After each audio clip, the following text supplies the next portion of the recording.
So, welcome back, students. In yesterday's part, we had discussed the 2.1 Song of the Open Road by Walt Whitman.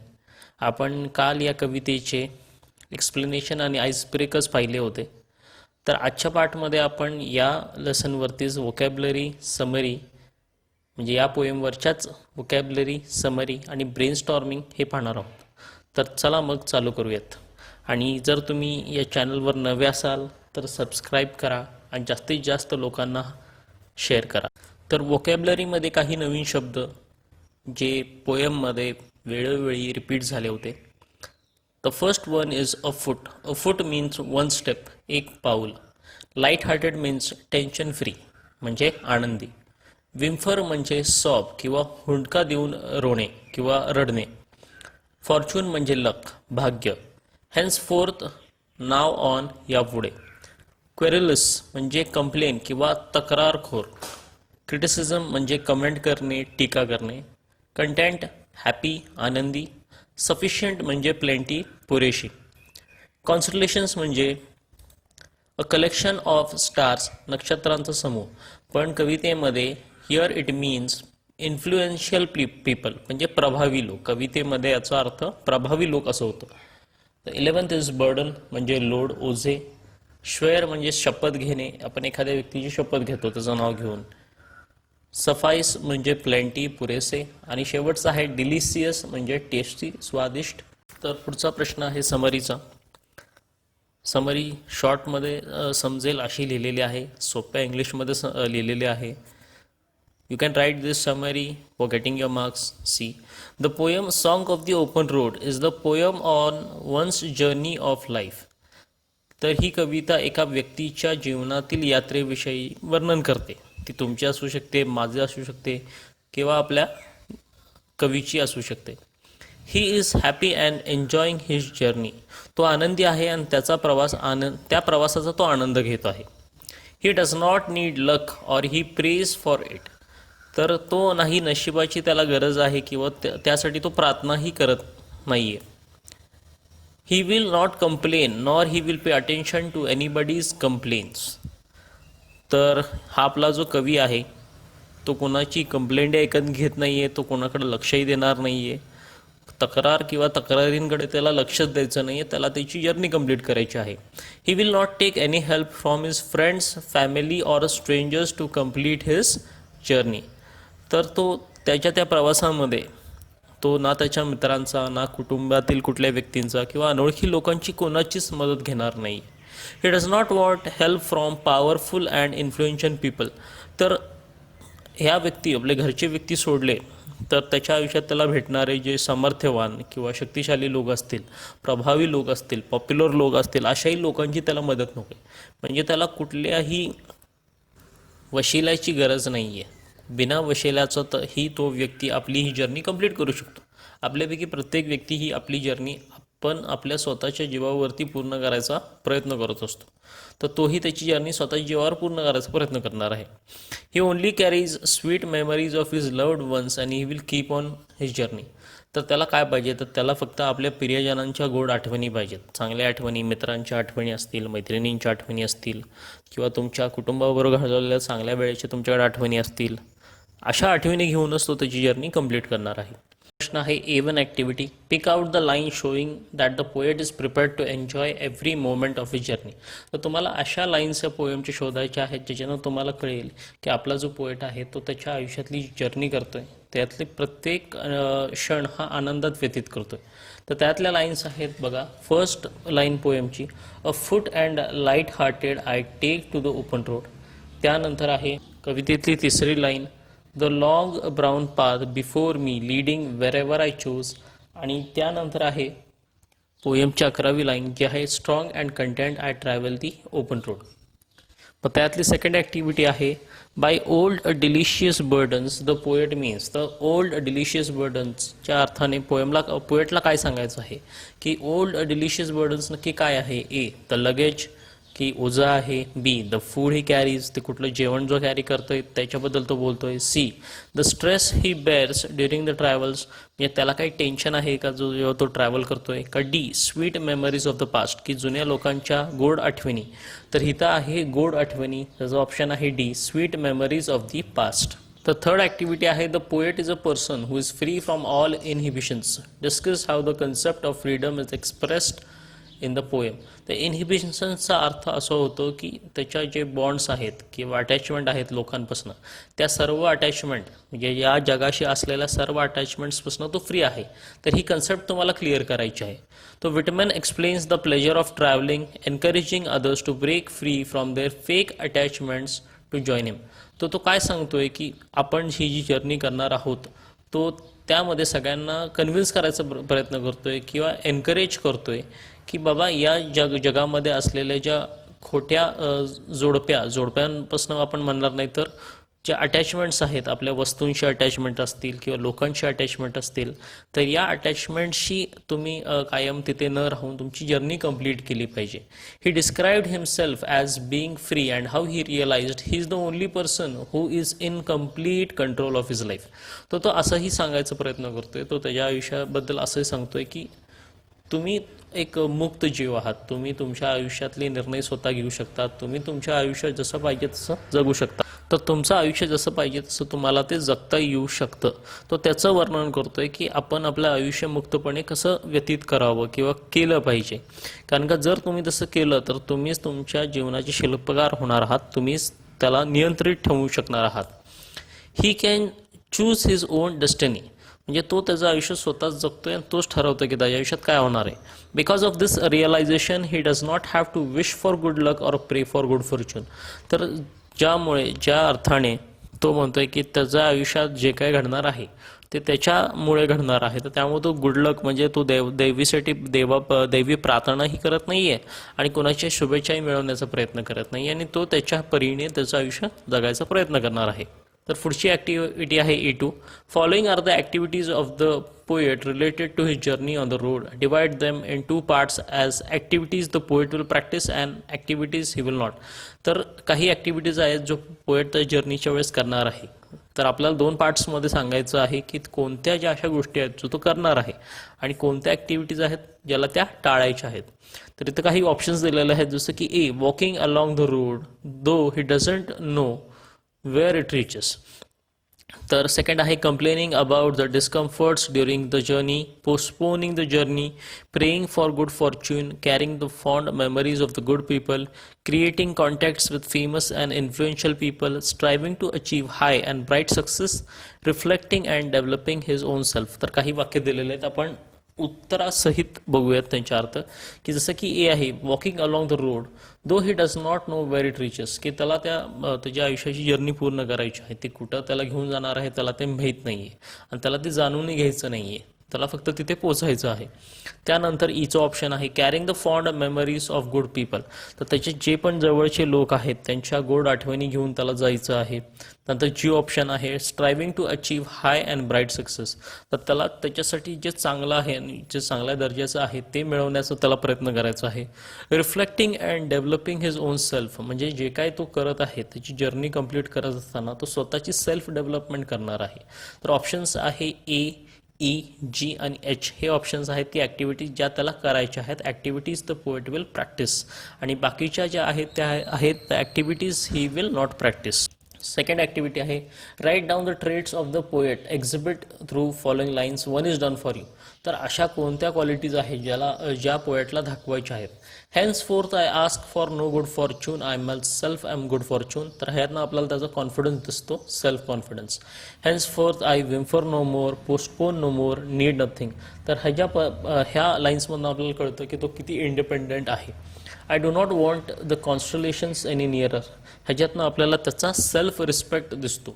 I swear it is impossible for me to get rid of them. ह्यातनं आपल्याला त्याला optimistic म्हणजे hopes दिसतात की बाबा त्याला काही झालं तरी तो त्याच्या त्या गोष्टी कधीही थांबवणार नाही आहे, तो त्याची जर्नी कंप्लीट करणार आहे. I am filled with them and I will fill them in return. तर ह्याच्यातनं पण त्याला ऑप्टिमिझम दिसतं की ज्या लोकांनी त्याला त्याच्या जर्नीमध्ये मदत केली असेल तर त्या लोकांना रिटर्नमध्ये तोही मदत करणार आहे. The third activity आहे त्याच्यातली healthy free the world before me. Express your views regarding the above lines. The healthy free the world before me यातनं आपल्याला काय कळतं की the poet is on the journey of his life. He says that there is no tension for making his journey happy. Additionally, the poet recognizes that it is he who is in control of his journey. The world before him is healthy and open. He will choose where the path will take him on his journey for his own self development and progress. तर आपल्याला असं कळतं की कवी आपल्या आयुष्याच्या प्रवासावर आहे. तो म्हणतो की त्याचा प्रवास आनंदी करण्यासाठी कोणतेही तणाव नाही, त्याला कसलंच टेन्शन नाही. या व्यतिरिक्त कवीने ओळखले की तोच त्याच्या प्रवासावर नियंत्रण ठेवू शकतो, म्हणजे तो त्याच्या आयुष्यावर नियंत्रण ठेवू शकतो. या आधीचे जग निरोगी व मुक्त आहे, म्हणजे तो ज्या जगात जाणार आहे ते निरोगी, म्हणजे त्याच्यासाठी ते निरोगी असल्याचा अर्थ असा होतो की त्याला त्याच्यात नवीन ऑपॉर्च्युनिटीज मिळणार आहेत आणि तो त्या ऑपॉर्च्युनिटीज घेऊ शकणार आहे. तो स्वतःचा विकास आणि प्रगतीसाठी त्या मार्गाने वाटचाल करेल, त्याच घेऊन जाईल. तर ह्याचा अर्थ असाही होतो की त्याला ही जर्नी का करायची आहे, स्वतःची डेव्हलपमेंट करण्यासाठी, आयुष्यात पुढे जाण्यासाठी आणि प्रोग्रेस करण्यासाठी. So A3 activity आहे. The poet has used many describing words such as healthy in this poem. Make a list and classify them as. तर या पोएममध्ये काही वर्ड्स आहेत, जसे की हेल्दी हे वर्ड्स आहेत. आपल्याला क्लासिफाय करायचे 3 ह्याच्यासाठी की फॉर द वर्ल्ड तो काय शब्द वापरतो, सफिशियंट अँड हेल्दी. स्वतःसाठी for himself, light hearted and content. आणि फॉर द रोडसाठी काय वापरतो शब्द, तो open and long. A4 activity, read the expression old delicious burden. A burden cannot be delicious. The poet has used his combination of words to express that he has many sweet memories of the people and places which he would like to remember forever. तर या पोएममध्ये एक expression आलेलं आहे, जसं की old delicious burden, की delicious burdens, delicious म्हणजे tasty, burdens म्हणजे ओझं. तर कोणतेही जुने ओझे हे डिलिशियस म्हणजे टेस्टी कसे असू शकते, तर हे अशक्य आहे. तर पोएटनी काही असे एक्सप्रेशन्स वापरले आहेत ज्याच्यातनं त्याला त्याच्या जवळच्या लोकांच्या स्वीट मेमरीज सांगायच्या आहेत, जागांच्याबद्दल किंवा लोकांबद्दलच्या मेमरीज ज्या त्याच्याबरोबर आयुष्यभर राहणार आहेत. The poet has used seemingly contradictory expressions to convey the meaning that his heart is full of sweet memories of good and kind people. तर त्याला अशा काही गोष्टी, कॉन्ट्राडिक्टरी म्हणजे विरोधाभास दर्शवणारे काही एक्सप्रेशन्स त्यांनी वापरलेले आहेत. त्याच्यामधनं ते अर्थ आणि त्याला जे सांगायचं आहे त्याच्यामध्ये काही संबंध आपल्याला दिसून येत नाही, पण त्यांनी ते सांगितलेलं आहे. त्याचा अर्थ असा होतो की त्या शब्दांच्या मागे त्याच्या मनामध्ये त्याच्या जवळच्या लोकांबद्दल ज्या गोड आठवणी आहेत त्या त्याला सांगायच्या आहेत. Though he wants to be free from any type of attachment, he wants to cherish this sweet memories in his heart forever. तर तो आपल्याला असंही सांगतोय की जगामध्ये तुम्ही थांबू नका, तुम्ही वस्तूंशी संबंध ठेवू नका, ज्या म्हणजे चांगले लोक असतील, वाईट लोक असतील, त्यांच्याबद्दल मनात काही धरू नका. तरीही तो असं म्हणतोय की नाही, त्या लोकांबद्दल ज्या गोड आठवणी आहेत, चांगल्या आठवणी आहेत, जागेशी रिलेटेड ज्या आठवणी आहेत त्या तुम्ही मनात ठेवा. तर हे एक्सप्रेशन किती विरोधाभास आहे बघा. The expression contains opposite ideas that make it seem absurd or unlikely although it may be true. तर दिस इज कॉल्ड पॅराडॉक्स. तर अशा कल्पना ज्या मूर्खासारख्या वाटतात किंवा अशक्य वाटतात, अशा ज्या सत्य आहेत, म्हणजे या कल्पना असत्यही नाही आहेत, सत्य आहेत, अशा कल्पनांना आपण पॅराडॉक्स म्हणतो. तर सेकंड ॲक्टिव्हिटी आहे A4 मध्ये. The road in the poem does not mean only the road to travel. The poet wants to suggest the road of life. Explain the metaphor with the help of the poem. तर हा जो road ह्या कवितेमध्ये कवीनी सांगितलेला आहे, तो हा road तो रोड नाही ज्याने आपण ट्रॅव्हल करतो. तर या रोडचा दुसरा काही अर्थ आहे का, जो आपल्या आयुष्याशी निगडीत आहे का, आणि त्याच्याबद्दल मॅटाफर म्हणजे काही संबंध आहे का, तर चला पाहूयात. Open road symbolises freedom and opportunity. तर हे एक फ्रीडम म्हणजे स्वतंत्र आणि संधीचं एक प्रतीक आहे हा रस्ता. The road of life means freedom and opportunity. There are so many opportunities in our life. We have to take those opportunities and build our life. तर आपल्या आयुष्यामध्ये अशा अनेक संधी येतात आणि त्या संधींचा आपण आपल्या स्वतःसाठी फायदा करून घ्यायचा आहे. Whitman celebrates the idea of being free. तर विटमॅन या संधीबरोबर स्वतंत्रता म्हणजे काय असतं ह्याचा पण अनुभव करण्यास आपल्याला सांगत आहे. A road is something everyone uses whether they are rich or poor and it forces all levels of people to be in contact with one another. तर एक रस्ता किंवा रोड एक अशी जागा आहे जिथे तुम्ही श्रीमंत असाल किंवा गरीब असाल, तर तिथे तुम्ही कोणीही असाल तरी तुम्हाला तो वापरावाच लागतो. त्यामुळे रिच असा किंवा पुअर असा अशा लोकांचा त्या ठिकाणी एकमेकांशी संबंध येतो. Does it signifies mobility, one can take the road to explore something new. तर त्याच्यातनं आपल्याला मोबिलिटी या शब्दाचा अर्थ पण मिळतो. मोबिलिटी म्हणजे गतिशीलता. गतिशीलता म्हणजे आपण एका ठिकाणी न थांबता पुढं जात राहिलं पाहिजे. तर अशा गोष्टी करत असताना आपल्या आयुष्यात आपल्याला काही नवीनही सापडू शकतं. थर्ड ॲक्टिव्हिटी आहे फ्री वर्स. म्हणजे काय? The free verse is a poetry that does not rhyme or have a regular rhythm. The features of free वर्स आर. तर फ्री वर्स एक अशी कविता आहे ज्याला राईमही नसतो, रिदमही नसतो, त्याच्या लाईन्सही फिक्स नसतात. आपण जर आपल्या पोयमची जर स्ट्रक्चर पाहिलं तर जर इथे आपण आपल्या पोयमचं स्ट्रक्चर पाहिलं की जसं की इथं 1 2 3 4 5 6 7 8 9 10 11 12 इथं जर 12 लाईन्स असतील ज्या पॅराग्राफ्समध्ये पडलेल्या असतील तर खालच्या पार्टमध्ये जसं की या पार्टमध्ये बघा 1 2 3 4 5 6 7 8 तर काही फिक्स्ड लाईन्स नाही आहेत की जसं की फर्स्ट आपला स्टँजा जो आहे त्याच्यामध्ये 8 लाईन्स आहेत, सेकंड स्टँजामध्ये 8 लाईन्स आहेत. तर ह्याच्यामध्ये कुठलाही स्टँजा सिस्टम नाही आहे की बाबा इथे एक फिक्स्ड लाईन्स आहेत तर त्या फिक्स्ड लाईन्स दुसरीकडे पण आहेत. तर याला म्हणायचं free. The free verse, it is a literary device that is free from limitations of regular meter or rhythm, does not rhyme with fixed forms, and still it provides an artistic expression. In this way, the poet can give his own shape to a poem as he desires and can use various poetic devices to create the effect he considers suitable for the piece. तर या पद्धतीने जेव्हा एखादा कविता लिहितो तेव्हा त्याला एक fixed form नसतं, त्याला लाईन्सला फिक्स काही नसतं, त्याला रिदम बसवायचा नसतो. तर त्याला पाहिजे तसं तो ती कविता शेप करू शकतो, म्हणजे पाहिजे तशी ती कविता लिहू शकतो. त्याच्यात तो पाहिजे तसे पोएटिक डिव्हायसेस म्हणा किंवा फिगर्स ऑफ स्पीच वापरून तो त्या कवितेला त्याला पाहिजे तसं ते रूप देऊ शकतो. As free verse gives greater freedom for choosing words and conveying their meanings to readers, it is free from artificially of a typical poetic expression. तर अशा कविता ज्या आहेत त्याला आपण फ्री वर्स का बोलतो की बाबा तो जो पोएट असतो तो वेगवेगळ्या पद्धतीने आपली मतं त्याच्यामध्ये मांडण्याचा प्रयत्न करतो, त्याला एक वाव मिळतो, तो त्याच्या पद्धतीने त्याच्यामध्ये पाहिजे तशी चेंजेस करू शकतो. This technique is commonly used in modern poetry. तर मॉडर्न पोएट्रीमध्ये ही टेक्निक फ्री वर्सची जी टेक्निक आहे ती खूप जास्त प्रमाणात वापरली जाते. तर remember, although free verse requires no meter, rhyme, or other traditional poetic techniques, it is the use of internal pattern of sound. The choice of exact words and their chosen places are the factors which attribute the free verse its lyrical or rhythmic beauty. जरीही poet कोणत्याही प्रकारचा metre, rhyme किंवा rhythm बसवत नसेल तर त्याच्यामध्ये काही internal pattern असतात. म्हणजे त्यांचे शब्द जे असतात त्याला काही एक पॅटर्न असतो. तो काही शब्द परत वापरतो, तो काही ठिकाणी मेटाफर वापरतो, म्हणजे काही ठिकाणी तुलना करतो. तर अशा वेगवेगळ्या पद्धतीने त्याची जी लिरिकल सिस्टम, लिरिकल म्हणजे त्याचे जे शब्द आहेत, शब्दरचना ज्याला आपण बोलतो, ते फार सुंदर पद्धतीने उठून येतात. Free verse is a completely different from blank verse which essentially has to occur in iambic pentameter. तर फ्री वर्स हा ब्लँक वर्सपासून वेगळा असतो. एम्बिक पेंटामीटर म्हणजे फिक्स्ड लाईन्स असतात, जसे की 8 लाईन्स आणि 6 लाईन्स किंवा टोटल म्हणजे 14 लाईन्स. तर फ्री वर्स हा ब्लँक वर्सपेक्षा काही वेगळा असतो. ह्याच्यावरती एक सेपरेट व्हिडिओ बनवला जाईल, त्याच्यामध्ये तुम्हाला चांगल्या पद्धतीने कळेल. तर ब्लँक वर्स is poetry return with regular metrical but unrhymed lines. तर ब्लँक वर्स आणि फ्री वर्समध्ये हा फरक असतो की जो ब्लँक वर्स असतो त्याच्यामध्ये ज्या लाईन्स असतात त्याला कुठलाही रिदम नसतो. हां, पण एक मीटर असतो की बाबा फर्स्ट स्टँजामध्ये 4 लाईन्स, दुसऱ्या स्टँजामध्ये 4, पहिल्या ह्याच्यात 6 असतील, दुसऱ्या ह्याच्यात 6. तर हा जो मीटर असतो तो फिक्स्ड असतो त्याच्या, पण लाईन्स किती असतील म्हणजे त्या लाईन्सला काही रिदम असेल की नाही हे काही सांगता येऊ शकत नाही. It is described as the most common form of English poetry which has been influential since the 16th century. तर 16व्या शतकामध्ये सगळ्यात जास्त वापरला जाणारा जर कोणता प्रकार असेल तर तो होता फ्री वर्स.